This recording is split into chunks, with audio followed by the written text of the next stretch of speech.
Hello, my name's Sam Christie and I'm one of the writers, part of the Newbury project, and I've elected to write about a tree. So one of the first things I had to do, right from the point of view of a tree, and one of the first things I had to do, of course, was to find the tree in the most relevant location. The A34 you can hear just up there where they cut down hundreds of acres of mature, predominantly oak woodland, I believe. I came down here in 1996 to roughly this area, although I couldn't specifically find exactly where I was. It was a place called Babble Brook, where I met lots of people over the course of a couple of days. A lot of people living in the canopy of the trees, in great big ancient oaks. A lot of sadness, I remember, quite a lot of violence kind of emanating from security at the time. That was quite shocking, and you could feel that things were really going to go off, you know. So what I'm doing here anyway is trying to find what I would consider to be an ancient oak that might have even seen the Civil War battles that happened here, the first, second and third Civil War battles back in, what was it, 1634, I'm not sure, the first one. Anyway, so I'm looking, and perhaps this kind of thing, that's getting close, but I want an ancient oak which is around about 300 to 400 years old, or anything older than that, and I'm hoping to find one. But yeah, it's funny to hear the A34 right next to us, and you know, be among these gorgeous trees, and the remnant, a large remnant, but you know, nonetheless around the site of serious destruction. Anyway, I'll report back. So this is a pedunculate oak, an English oak. You can see the leaves. Beautiful thing. This is classed, I think, more as a veteran tree rather than an ancient oak. It has a healthier look. In fact, it does have what's known as epicormic growth on it, and vine and stuff like that, so it may not be as healthy as it looks, but it's a sort of substantial tree-looking tree. The ancient oak is often more stumpy.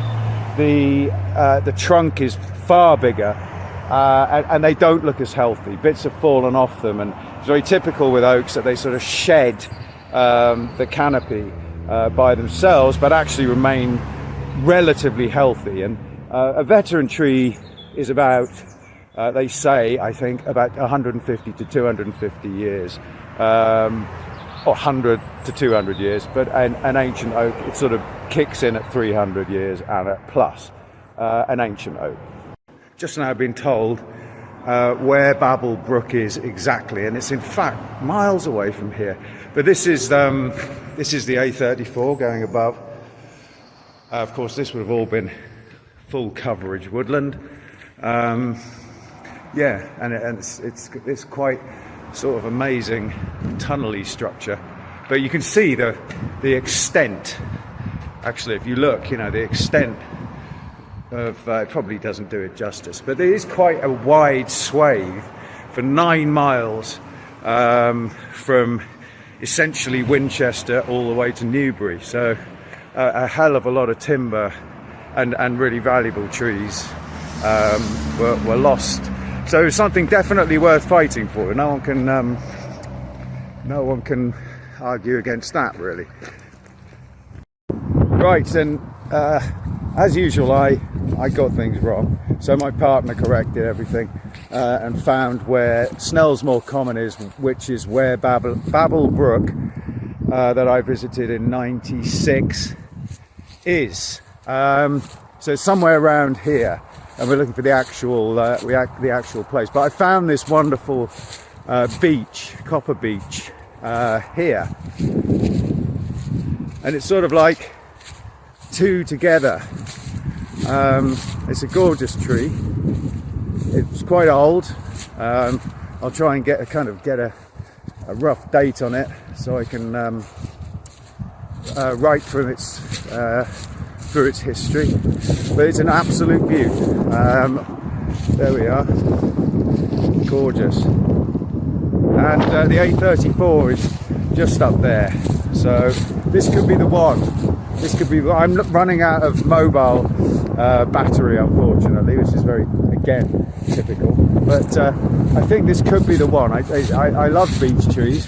I used to be a tree surgeon, still am occasionally, and these are great trees to climb. I thought being a tree surgeon would mean I'd help trees, but it generally meant I cut them down, unfortunately, which I always hated doing. But yeah, this could be my tree. It's a beaut, an absolute beauty. It's a lovely area around here, it really is, but you know, it would still be lovelier if it were forested and hadn't been messed around with. And I think that's the interesting thing about the Newbury protest. It was an environmental protest, but I think it was also it was a conservation, in its truest sense of the word, conserving history, conserving landscape in Britain, in England, and how passionate people were to do that. So I'm going to enjoy contributing to the memory of that time, and this is the tree I'm going to do it with.